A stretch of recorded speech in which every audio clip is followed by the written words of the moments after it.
Magandang araw po sa inyong lahat mga ka-review at welcome back dito po sa ating munting channel Pinas News Review, kung saan re-reviewin po natin ang mga mahalagang balita dito sa Pilipinas.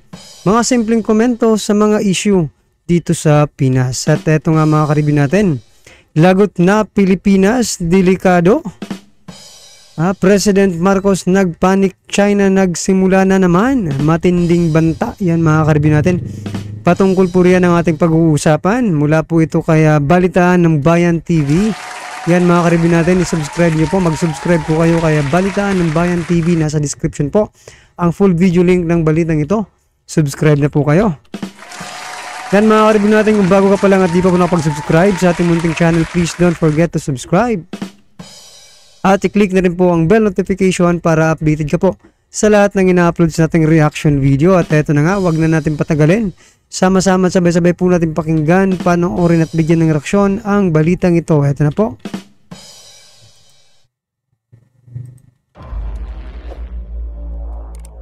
Balitaan ng Bayan TV. Subscribe na po kayo. PBBM, pinaghahanda na ang mga general. Mukhang there is something up in the airs. May something naganap. Pinaghahanda na ang mga general. Nangyari ang kanina nung nagkaroon ng promotion sa mga general na ito noon kanina sa Malacanang. Basahin natin yung balita tungkol dyan. Ito yung nangyari. Okay, ito ba sinabi PBBM? Or ito yung balita, rather, about it. PBBM sa AFP officials maging handa sa pagdepensa ng bansa. Daraw ang pagdepensa ng ating bansa, mga kodyero. Mukhang may mga something na dyan. Kapag if you're reading between the lines, mukhang merong something na dyan. Ang sabi po ng ating Pangulo, bilang leader, hindi dapat umasa lamang ang mga opisyal ng Armed Forces of the Philippines, kundi dapat na maging handa at kagyat na tumugon sa umuusbong na national security at defense realities sa bansa at sa loob ng rehiyon. Yan ang sinabi ni Pangulo kanina. Sa mga newly promoted generals at mga flag officers, araw ng Biyernes, isinagawa ang oath-taking ng mga newly promoted generals at flag officers ng AFP na idinao sa Camp Aguinaldo sa Quezon City. Yun, mga kotsero. Pakinggan natin yung speech ng Presidente para naiintindihan natin kung ano ba yung pinanggagalingan ng balita na to. Ito yung kanyang speech, mga kotsero. Embark on this new chapter in your respective careers. As you now prepare yourselves for the myriad challenges that lie ahead, let us all take pause and be reminded that coupled with these promotions are greater responsibilities and duties. True. These will strain and test the mettle of your character, integrity, loyalty, and professionalism in the fulfillment of your sacred duty of protecting and defending our people and our nation. I, along with the nation, expect all of you to perform your duty with strength of character and utmost integrity, loyalty, and professionalism, qualities fundamental and core to the service as officers in our nation's armed forces. Alam ni Presidente yan. I place emphasis on this at the outset, in light of the continuing changes and emerging developments in our nation's evolving security landscape. Your new positions and ranks shall place you at the forefront, both familiar and new and novel defense and security challenges that we now face. Right. You must not only anticipate, but you must also be ready to adapt and respond to emerging national security and defense realities that exist in our country and in our region. While it is noteworthy that we see positive and encouraging developments in terms of our internal security situation, there remains much to be done. We must maintain our vigilance and guard against those actors, whatever nature or form they may take, who would threaten and jeopardize the peace we have striven and fought for all these many years. So I enjoin you to help ensure that the communities once beset by conflict are benefiting and continue to benefit from the gains of peace and our numerous development interventions. For the progress of our nation and the welfare of our people are underpinned by the peace and the stability, the security of our communities. As the new leaders of our AFP, you are expected to help ensure that the armed forces will be more agile, flexible, and responsive to better address emerging issues confronting our nation. We must be ready. Our armed forces must be capable of securing and defending the archipelago from emerging threats. I urge you to further enhance joint planning and operations to ensure interoperability across all AFP units and platforms. Sustain and foster greater collaboration with other government agencies and civil society groups. harnessing their respective knowledge, specializations, and technical expertise in coming up with innovative, effective, efficient solutions to the challenges that stand in the way of achieving peace and unity. Right. As I acknowledge your well-deserved promotions and patriotic service, I also express my gratitude on behalf of our people and the nation to your families and loved ones who have shared the burden of your service. I am grateful for their selflessness and sacrifice to support you in your career and the performance of your duty for the Philippines. Be assured of this administration's unshakable commitment to their protection and their welfare, just as we in turn commit to ensure that all of you are provided with the necessary tools to perform your tasks and duties in the fulfillment of your service to our nation and our people. Join me now and our nation as we together march forward in unison towards that future that is filled with hope and pride and unbound opportunities for all Filipinos. Once again, congratulations to the newly promoted generals and flag officers of our armed forces. Mabuhay ang sandatahang lakas ng Pilipinas. Mabuhay po kayo, mga bagong promote na general dito sa ating bansa. And I guess on behalf of all peace-loving Filipinos, maraming pong salamat sa inyong serbisyo sa tawag ng ating inang bayan. Lagi tayong ganun. Sana pag may nakita tayong mga sundalo, maski mga veterano, mga kotsero, lagi nating tatandaan na ang ating kalayaan ay dahil sa sakripisyo na ibinigay ng ating kasundaluhan. But mga kotsero, no, dito po sa nangyari na to, sa speech po ni Pangulo, makakakuha po tayo ng So yan mga ka-review natin, no, mga bagong promoted na mga general, mga ka-review. Yan, no, dapat gaya ng sabi ni Coach Jarrett, mga ka-review natin, dapat po nating respetuhin, no, at igalang itong mga kasundaluhan natin, no, mga ka-review natin, kasi tinataya nila ang kanilang buhay para sa ating bansa, no, para sa kapayapaan, no. Kaso nga lang mga ka-review natin, may mga tao talaga na imbis na tulungan, yan imbis na tulungan itong ating armed forces, mga ka-review natin, ni talagang diba, medyo kinakawawa pa ngayon. Kasi nga po mga ka-review natin, diba, ito na nga lang sa WPS, mga ka-review natin, itong Coast Guard, Navy, mga ka-review natin, kulang pala ito sa kagamitan, mga ka-review, Pero anong ginagawa ng Kongreso at Senado, mga ka-review natin? Yung kanilang muli po nating bubuksan, no, itong usapin patungkol po yan sa extraordinary fund nila. Kumusta na po ba yan?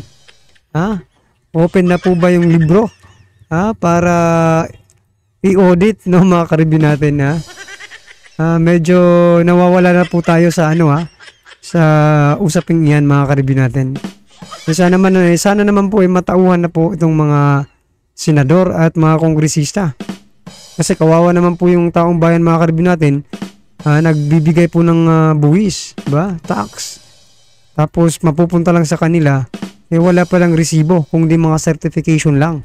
Yan Well, balik tayo dito, mga ka-review natin, no? Dito sa ating mga kasundaluhan. So yan nga po, mga ka-review natin, ang ating Pangulo po ay bigay ng kanyang mensahe dito at sa mga general na ito, mga ka-review, na maghanda nga po, no, dito sa mga sinasabing issue, no, dito sa West Philippine Sea. Sigalot sa West Philippine Sea, mga ka-review natin. Konting ideya sa kung ano yung pinaghahandaan ng ating administrasyon.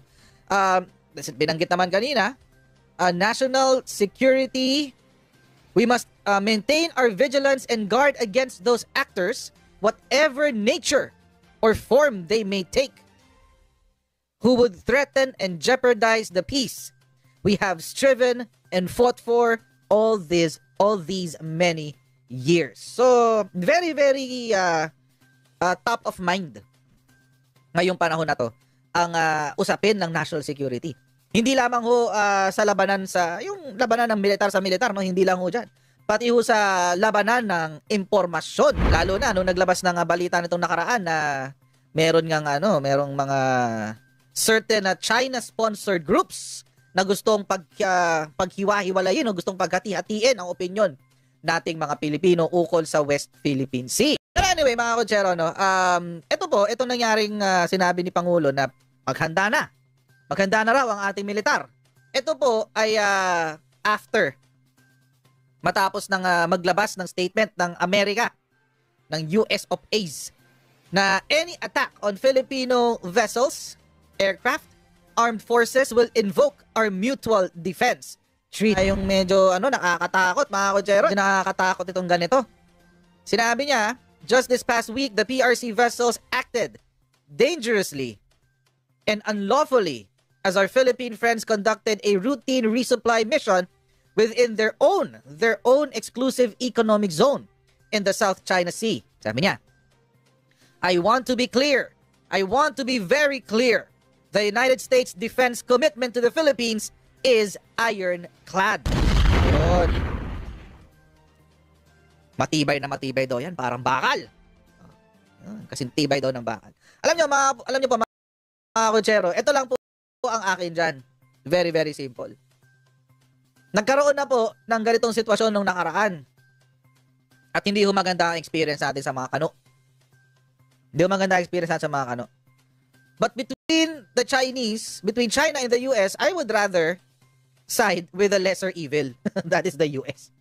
I would rather side with the lesser evil. Pointing that out, I would like to say this as well. Na sana, hindi lang to lip service. Hindi lang ito bola.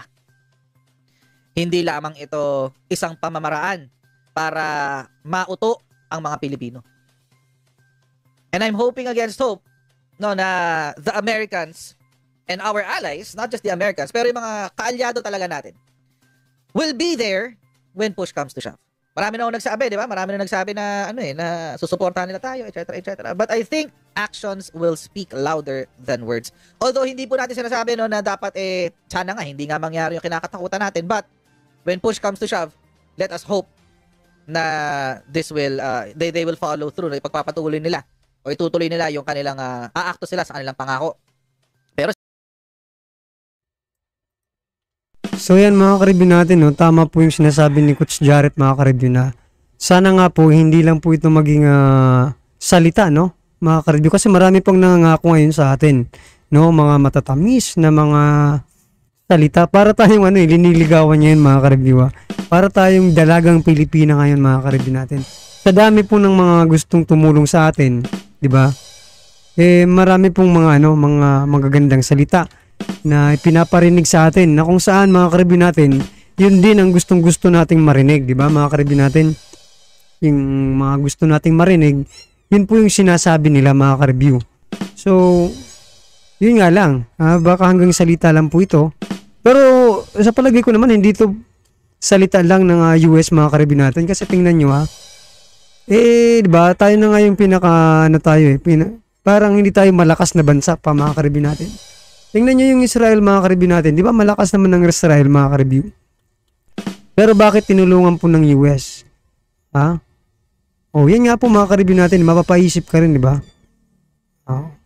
Di totoo nga. Di ba? Tumutulong nga talaga sila, mga ka-review. At totoo talaga yung kanilang tulong, no? Sinasabi nga sa balita, mga ka-review natin, na si President BBM lang ang hinihintay. Na mag-request sa US, kasi hindi rin naman pwede yung US na agad-agad na lang sumulong dyan sa West Philippine Sea, mga ka-review, no? Kailangan muna mag-request ni PBBM. So yan, mga ka-review natin, inaantay na nga lang po ng US, sabi, no? Na inaantay na lang nila yung request ni PBBM para payagan na yung tropa ng US na pumunta dyan sa West Philippine Sea. Yan, So, mawawala talaga, wala na yung doubts, no? Dito sa US, mga ka-review natin. Kasi nakikita naman natin, na talagang kung ano yung sinasabi nila, yun naman yung ginagawa nila, di ba? No, yung sinabi nilang tutulungan nila yung yung Israel, di padala agad sila ng mga tropa. Dito kasi sa West Philippines, mga ka-review, wala pa namang masyadong di ba? Tension pa lang, mga ka-review. Yan, no? Wala pa namang masyadong may pinsala na, mga ka-review, sa part natin, no? Pero I mean, wala pang seryoso, di ba? wala pang seryosong nangyayari dyan, no? At sana naman, wala pong mangyaring seryoso dyan sa West Philippine Sea, mga ka-review natin, kasi medyo, diba? Kahit sabihin natin na kumakampi talaga sa atin ng buong mundo, mga ka-review natin, ang gera ay gera po, mga ka-review natin, pag sinabi natin gera, talagang may mawawalan at mawawala, mga ka-review, O, diba? Posibleng ako, ikaw na nanonood ngayon, diba? Mawala tayo dito sa mundong ito nang wala sa oras. Diba? Oo nga, mga ka-review natin, dapat talagang ganun na, diba? Na kung pwede pang maiwasan, diba? Iwasan na muna. Yan, mga ka-review natin, ano po ang iyong reaksyon dito sa naging balitang ito?